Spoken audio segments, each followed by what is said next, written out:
오늘도 하나님 말씀대로 듣고 깨닫고 그대로 살기를 소망하는 우리의 삶 속에 하나님의 크신 은혜와 능력의 역사가 이루어질 줄로 믿습니다. 프랑스의 사회학자 장 보드리아르는 이렇게 말합니다. 이 시대, 지금 우리가 살아가고 있는 이 현대 사회에 가장 현대 사회를 이해할 수 있는 첫 번째 코드로 바로 유혹이라는 것을 들고 있습니다. 그것은 우리가 유혹하면 성적인 어떤 유혹만을 우리가 이야기를 하지만, 그러나 유혹이라는 것이 물질적인 또는 권력과 명예와 이런 유혹들이 지금 우리가 살아가는 세상에 참 많이 우리를 유혹하고 있다라고 하는 이러한 이야기입니다. 근데 그 유혹에 우리가 잘못하면 순식간에 우리가 쌓아올렸던 모든 것들이 무너지는 이러한 결과가 주어진다는 것을 말해주면서요, 무엇보다 우리는 성결하고 또 우리가 순수함을 지켜갈 수 있는 그러한 우리의 모습, 그러한 어떠한 장치가 필요한 시대다라고 이렇게 말하고 있습니다. 여러분, 오늘 이 시대를 살아가는 우리들 모두가 하나님 앞에서 하나님의 그 은혜와 그 사랑 가운데서 우리의 순수함을 지켜내는, 거룩함을 지켜내는 그러한 성도들이 되기를 소망합니다. 우리가 그런 삶을 살아야 되는데 우리 앞에 끊임없이 이 유혹과 미혹들이 밀려옵니다.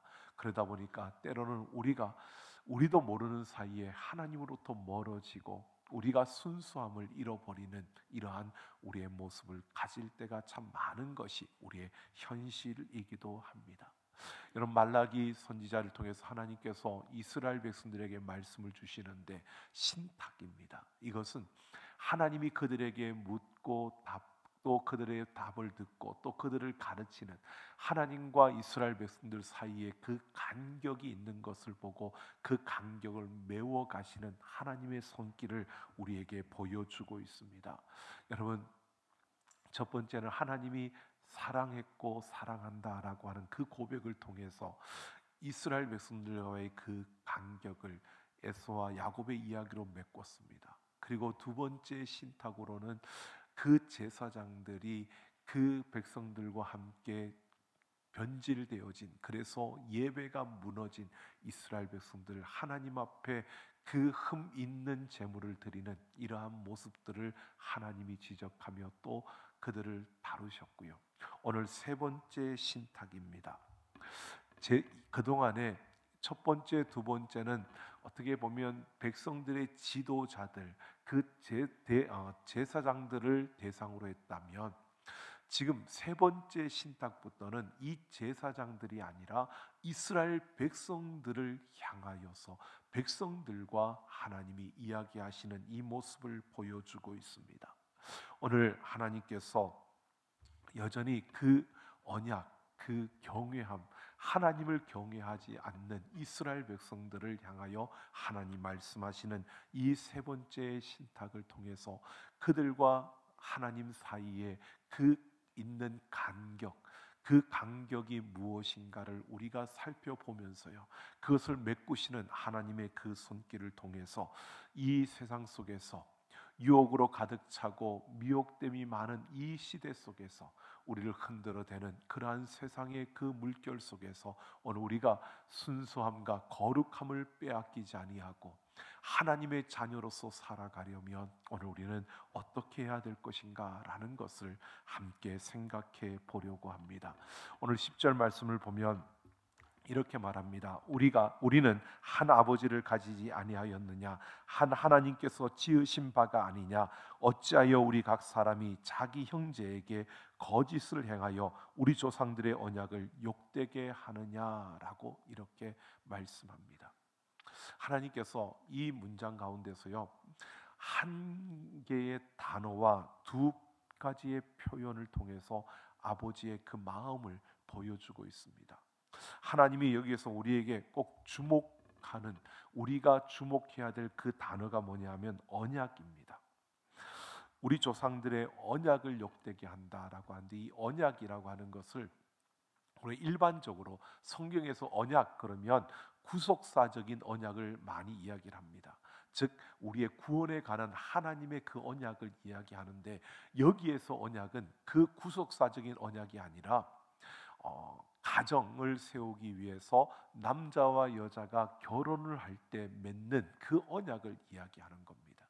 그러니까 한 가정을 이루면서 신랑과 신부가 맺는 그 언약, 이것을 여기에서 말해주고 있는 겁니다. 그런데 이것을 말하면서 두 가지의 표현이 좀 우리가 눈여겨봐야 되는데요. 한 하나님, 한 아버지라고 하는 겁니다. 그냥 하나님과 아버지, 그냥 아버지 하나님 이렇게 하는 것이 당연한, 어쩌면 당연하고 자연스러운 건데, 거기에다가 한 아버지 한 하나님이라고 이렇게 표현을 하고 있는 것은 하나라는 것을 강조하고 있는 것입니다. 하나라는 것을 지금 특별하게 이것을 딱 강조하면서 하나님께서 무엇을 말하느냐 하면, 언약으로 결혼한 부부가 한 몸이라는 사실을 강조하고 있는 겁니다. 우리는 너무 많이 들었고 너무 많이 알아서, 어제도 결혼식에서 제가 이 말씀을 또 언급했기 때문에 너무나 잘 알고 있는, 그 남자가 부모를 떠나서 그의 아내와 합하여 둘이 한 몸이 되는 것, 이것이 한 가정을 이루는 혼인입니다. 결혼입니다. 그런데 이 한 몸을 이룬다라고 하는 것은 이미 한 몸이 되었다는 것이고, 둘이 한 몸이라는 겁니다. 그러니까 신랑과 신부는, 지금 하나님께서는 이스라엘 백성들에게 언약에 대해서 말씀하신다는 겁니다. 그 언약에 대해서 말씀하시는데, 이 언약이 지금 의미하는 것이 신랑과 신부가 결혼할 때 맺는 그 언약을 말하는 것을 우리에게 보여주면서요, 하나님께서는 지금 이스라엘 백성들이 이 언약을 깨뜨려서 하나님의 질서를 어지럽히고 바로 그들의 삶이 무너지고 있다는 것을 지금 지적하고 있는 겁니다. 그러니까 한 아버지고 한 하나님, 그 하나님 앞에서 맺어진 그 결혼의 언약, 이것을 그들이 깨뜨리고 있다는 겁니다. 바로 이 현실을 하나님께서 말씀하고 있는데요, 여러분 지금 이 말라기서의 기본적인 그 베이스를, 그 배경을 우리가 기억하면서 이 말씀을 들어야 합니다. 여러분 하나님께서 성전을 완공하면 복을 주시고 풍성하게 해주신다는 약속을 믿었습니다. 시간이 지나가다 보니까 이들이 어떻게 되었느냐, 삶의 어떤 원하는, 자기들이 바라는 대로 삶의 어떤 풍성함이 주어지는 게 아니라 삶은 점점 더 힘겨워지고 어려워지니까 이들의 마음이 하나님으로부터 멀어지는 겁니다. 근데 이렇게 멀어지다 보니까 제일 먼저 타락되어진 것이 예배였습니다. 그래서 그들의 예배가 무너지기 시작한 겁니다. 하나님 앞에 나오지 않을 수는 없고, 나오긴 하지만 또 하나님 앞에 드리지 않을 수 없어 드리지만, 그러나 좋은 것으로 드리기보다는 그냥 대충 드리면서 가식적으로, 형식적으로 모든 것이 바뀌어진 겁니다. 그런 가운데서 이들의 모습이 어떻게 됐느냐, 여러분 옆에 있는 다른 민족들의 모습을 보니까 그들은 복을 받는 것 같습니다. 그들은 잘 사는 것 같아요. 이들이 볼 때에 다른 민족을 보니까 저들은 잘 사는 것 같아. 그러니까 우리가 믿는 하나님은 우리에게 복을 안 주시는데 저들이 믿는 저들의 신들은 저들을 복을 주는구나, 이렇게 여겨지니까 그게 부러워지는 겁니다. 여러분 유혹은 여기에서부터 시작되는 겁니다. 바로 유혹이라는 것은요, 다른 사람의 떡이 더 커 보이고 다른 사람께 더 좋아 보이는, 여기에서부터 우리의 마음이 빼앗겨지기 시작하는 겁니다. 이렇게 빼앗겨지기 시작하니까, 야, 우리도 저들의 신을 섬기면 우리가 복을 받을 수 있지 않을까? 그렇게 생각하니까 그들의 신을 내가 섬길 수 있는 방법은 다른 것이 아니라, 그 당시에는 결혼을 하면 그 여인이 믿던 신을 함께 받아들이는 거니까, 그러면 결혼을 통해서, 억지로가 아니라 결혼을 통해서 그 이방인들과 결혼을 하면 그들의 신들이 우리에게 오니까, 하나님을 버리겠다는 게 아니라 하나님을 섬기지만 하나님이 복을 주시는 것을 받고, 만약에 하나님이 복을 주시지 않을 때는 그 신을 통해서 내가 또 복을 받을 수 있으니까 이건 더 좋은 거 아니야? 안전장치가 되는 거야 생각을 하고, 이들은 어떻게 해요? 이방 여인들과 결혼을 하기 시작하는 겁니다.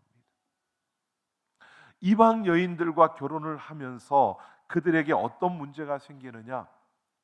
결혼을 하기 시작하니까 결혼을 한 사람들 중에서도 저렇게 하는 거 보니까 그래 맞아, 하나님이 복을 주시면 받고 하나님 복을 안 주셔도 그 여인이 가져온 그 이방신이 복을 주면 우리 가정에 복을 받는 거니까 그러면 그렇게도 복을 받고, 야 그러면 훨씬 더 좋겠네. 그러다 보니까 어떤 마음들이 생겨나느냐? 나도 이방 여인과 결혼해야 되겠다.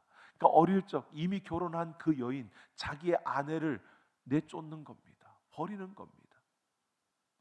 자, 이렇게 이들이 예배만 무너진 게 아니라 예배가 무너지면서 그 다음으로 그들에게 찾아온 것이 가정의 붕괴가 시작되어졌다는 것입니다. 자, 보십시오. 이 가정의 붕괴의 그 원인이 성적인 타락이 아니었습니다. 이 가정의 붕괴의 원인이요, 그들의 마음 중심 깊은 곳에 하나님만으로 만족하지 못하고 하나님 이외에 다른 어떤 존재가 나에게 복을 주었으면 좋겠다, 내가 이 복을 받고 싶고 내가 더 잘 되고 싶고 내가 더 잘하고 싶은데 내 이 욕망을 채워줄 어떤 존재가 있었으면 좋겠다라고 하는 하나님 대신에 우상을 갖다 앉히는 이러한 모습을 통해서 이 가정의 붕괴가 시작되고 있는 겁니다. 그러니까 하나님으로 충분하다고 고백하는 게 아니라 하나님을 섬기긴 섬기지만 하나님이 아니라 하나님이 내게 복을 못 주실 때는 다른 신이라도 나에게 복을 주면 좋겠다라고 하는 게 이들의 생각이었고 이게 그들의 모습이었습니다. 결국 이들은 하나님이 아닌 우상을 그들의 중심에 그들의 삶에 받아들임으로 인하여서 이들의 그 무너짐이 시작한 겁니다. 그 언약이 깨뜨려진 겁니다. 자, 가정이라는 언약이 깨뜨려진 것, 지금 하나님은 이것을 이야기하지만 그 중심은 하나님을 버린 것이었습니다. 하나님으로부터 떠난 그들의 모습이었던 것입니다. 이것을 지금 하나님이 지적하는 겁니다. 그래서 11절을 보면 거짓을 행하였고 가증한 일을 행하였다라고 이렇게 말합니다. 거짓을 행하였다는 것은요, 마치 불순물이 섞인 금이나 은을 거래하는 것 같다는 것입니다. 신앙의 그 순수함을, 하나님을 믿는 믿음의 그 순수함을 잃어버렸다는 겁니다.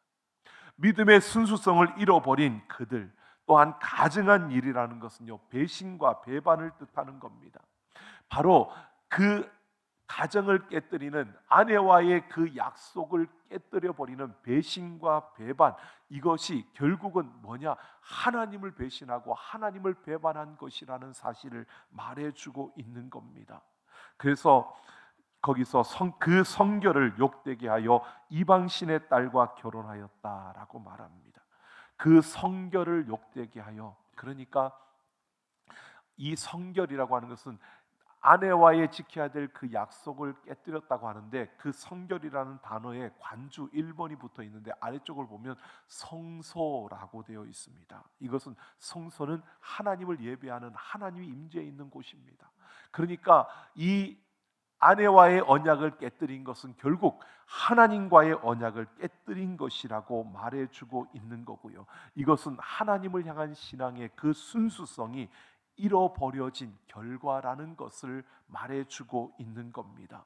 그러니까 이들이 그 언약을 깨뜨리고 이방의 여인과 결혼했다.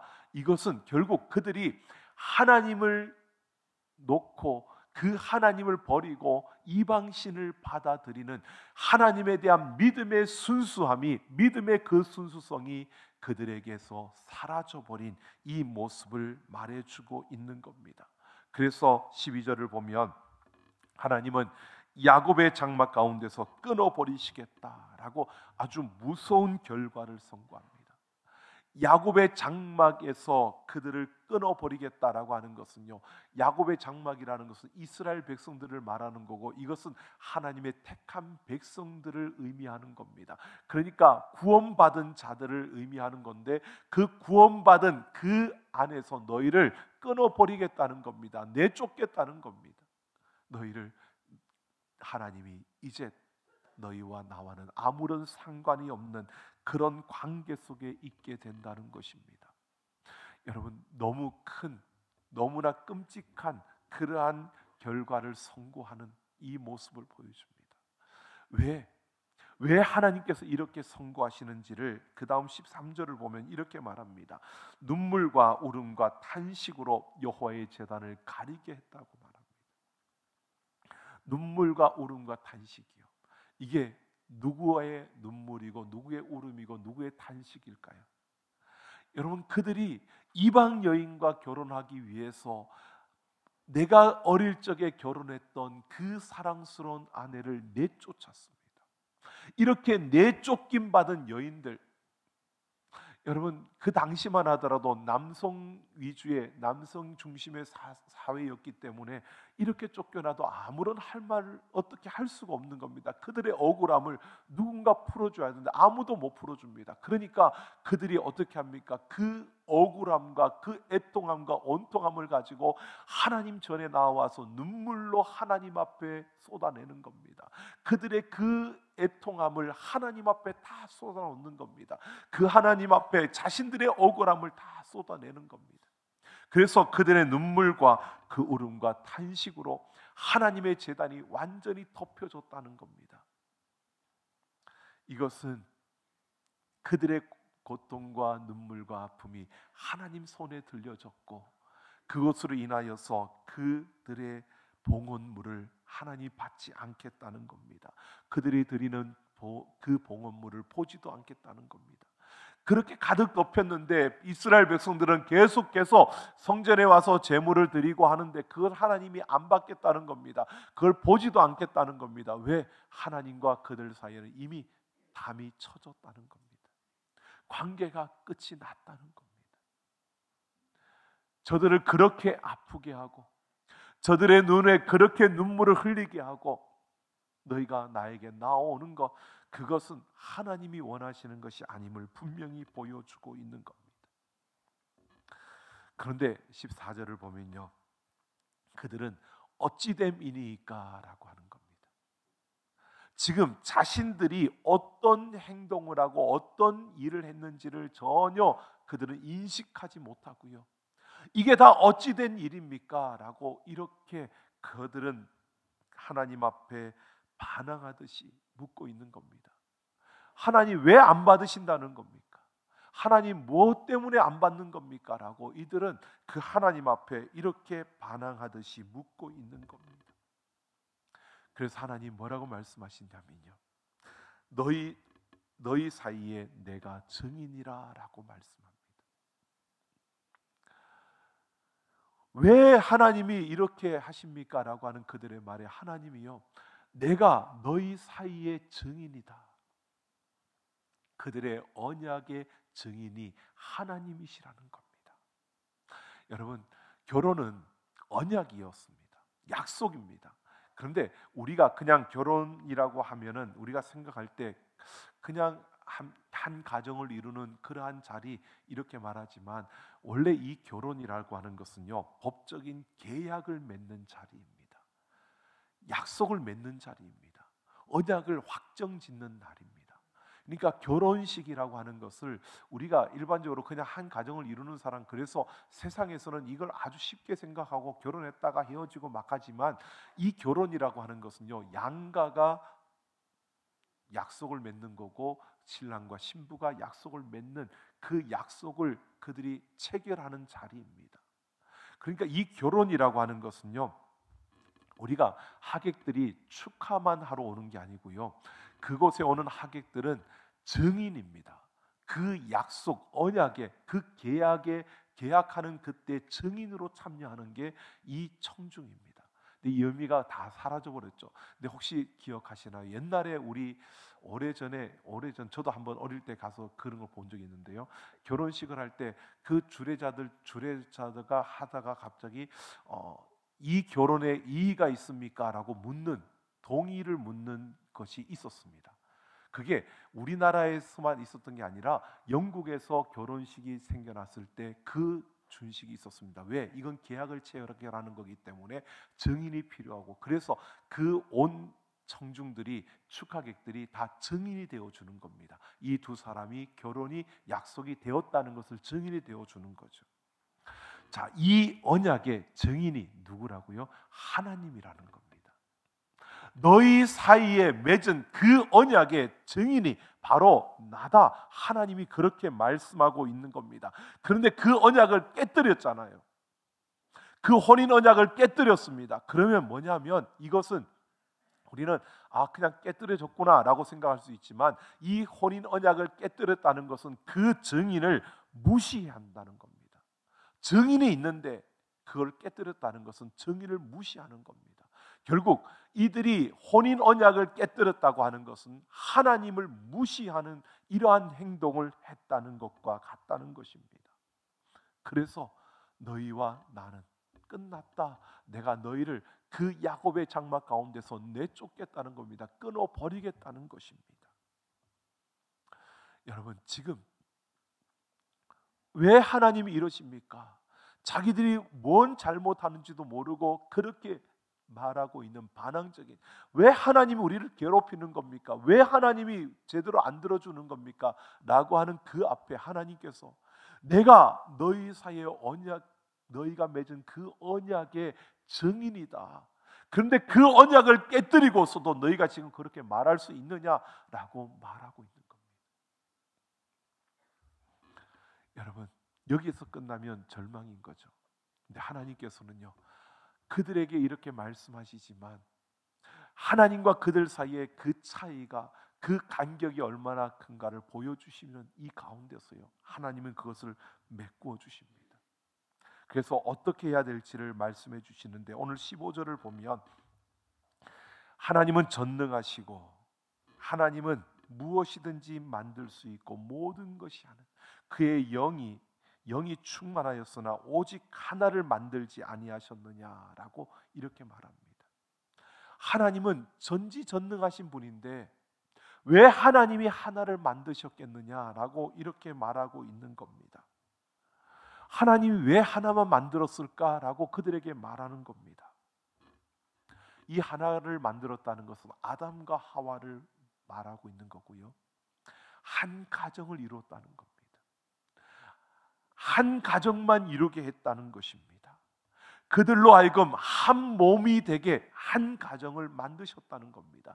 이게 하나님이 전능하신 하나님이기 때문에 그렇게 하지 않아도 될 수 있었고, 더 많은, 그러니까 세상에서 말하고 있는 것처럼 일부 다처로 또는 일처다부로 이렇게 만들 수도 있었지만, 하나님은 능력이 많으신 분이니까 마음대로 하나님의 뜻대로 모든 것을 할 수 있지만, 그 하나님께서 한 사람을 한 몸이 되게 하셔서 한 가정을 이루게 하셨다는 겁니다. 왜? 그 하나님이 능력이 없어서가 아니라 그 능력 전능하신 하나님이 왜 하나를 만드셨을까? 왜 한 가정을 만드셨을까라고 말하는 겁니다. 그러면서 하나님이 그 답으로 이렇게 말합니다. 경건한 자손을 얻고자 함이심이라. 경건한 자손을 얻기 위해서 하나님이 한 몸으로 한 가정을 이루게 했다는 겁니다. 여러분, 이 경건한 자손을요, 원문을 보면 하나님의 씨라고 되어 있습니다. 하나님의 백성, 크게는 하나님 백성을 말하는 거고요. 좀 더 이 의미를 깊이 들여다보면 지금 말라기는 우리에게 이렇게 말하는 겁니다. 하나님의 씨, 메시아 예수 그리스도를 오게 하시기 위해서. 왜요?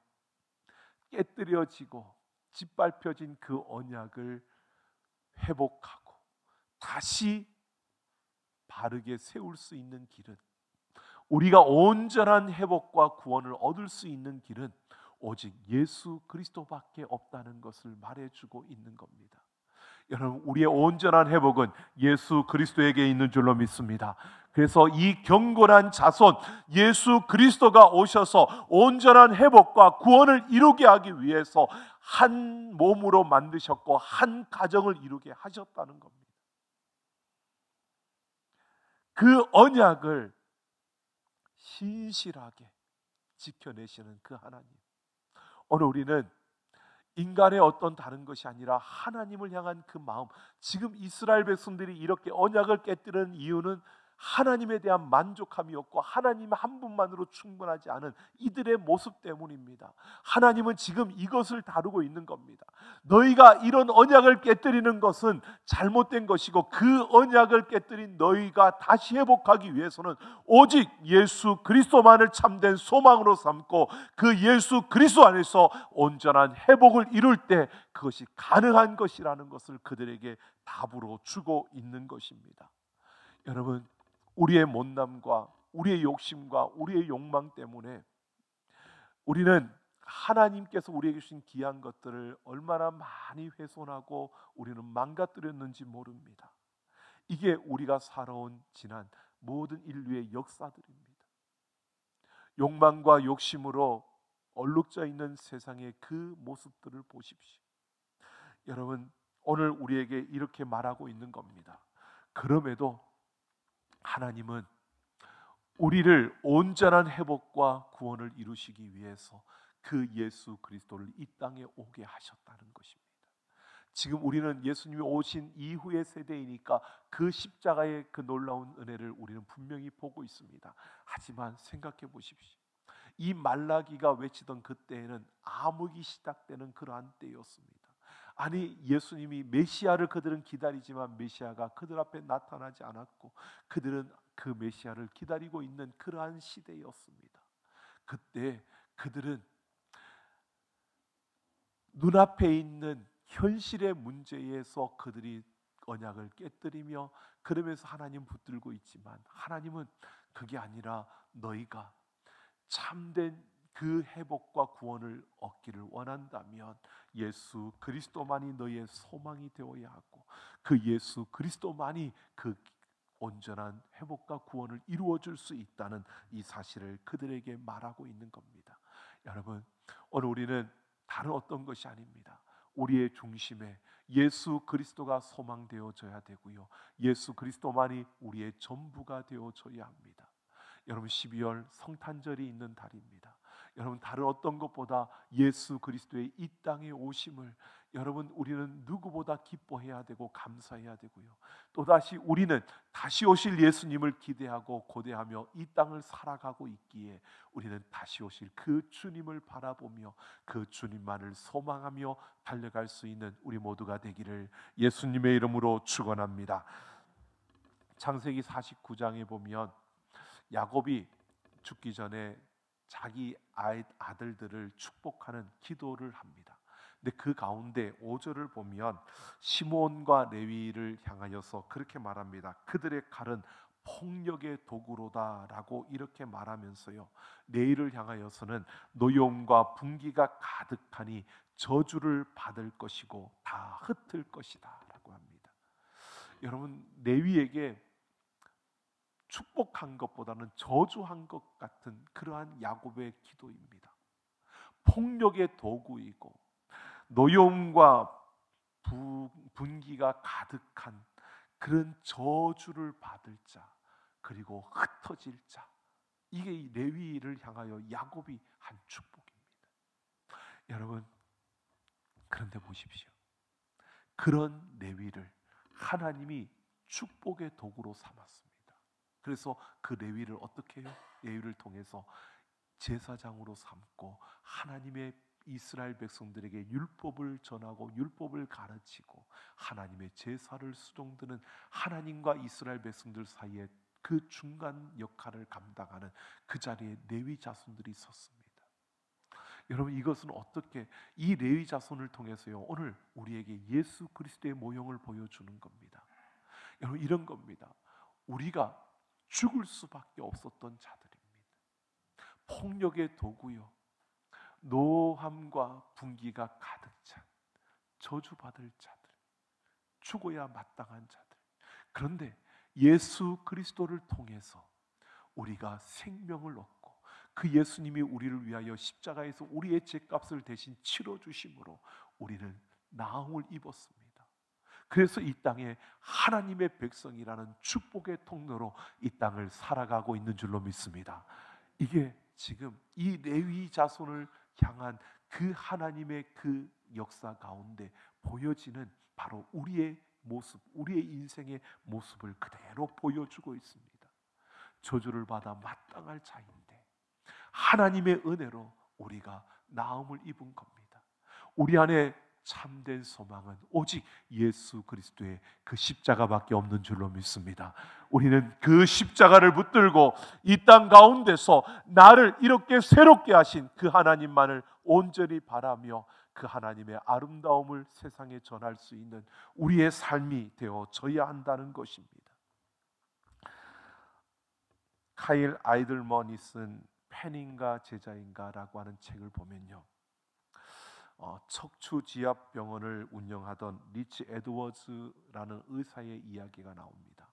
이 의사는 병원이 너무 잘 됐습니다. 돈도 많이 벌었습니다. 믿음을 가지고 살아가던 자였습니다. 하나님 앞에 예배하고 기도하면서 하나님께서 말씀하시는 그 가운데서 많은 복을 받았습니다. 그래서 어느 날 그가 친구들과 멧돼지 사냥을 갔다가 그만 차 안에서 차가 화재로 폭발하는 바람에 그가 병원에 실려갔는데요, 병원에 가니까 얼굴을 회복시킬 수 없을 정도로 망가졌고 그의 시력도 없어졌고 왼손의 기능을 잃었다라고 이렇게 판단이 들어진 겁니다. 어떻게 할 수가 없다. 생명은 붙어 있는데 이걸 어떻게 할 수 없는 그런 상태. 온 가족들이 기도했습니다. 그리고 그도 하나님 앞에 기도했습니다. 의식은 있었기 때문에 의식이 돌아온 그부터 기도합니다. 그러는 가운데 하나님이 그를 만나 주셨습니다. 그를 만나면서 하나님께서 그 어깨를 감싸면서요 이렇게 말했답니다. 내 말 좀 들으렴이라고요. 이 말은 너 내 말 좀 들어. 하나님이 그렇게 말하는데 자신이 이 말을 듣는 순간에 그렇게 깨달았답니다. 내가 얼마나 하나님 말을 안 들어서 하나님 마음을 얼마나 아프게 했으면 하나님이 내 말 좀 들으렴이라고 나한테 와서 이렇게 말씀하실까. 그래서 자신의 모습을 돌아보았답니다. 자신의 모습을 돌아보니까 정말 자기가 하나님을 부인한 적도 없고 그 하나님과 함께 살았다고 생각했던 그 시간들을 돌아보니까요, 하나님과 함께 산 것이 아니라 자기 마음대로 산 것이었고 하나님은 자기를 떠나지 않고 그냥 계속 자기와 함께 걸어주셨다는 겁니다. 이걸 깨닫고요, 그가 이제 회개하기 시작합니다. 내가 주인으로 살았던 모든 시간들을 회개하는 겁니다. 그러는 가운데서 손가락 7개를 절단하고 기증자의 손길을 통해서 17시간 30분 동안 수술을 통해 그 손을, 양손을 이식을 했답니다. 그러면서 몸은 온전치 못하지만 퇴원을 하는 가운데서 그가 이렇게 고백을 합니다. 이제는 내 삶의 통제권을 하나님께 다시 넘겨드리겠습니다.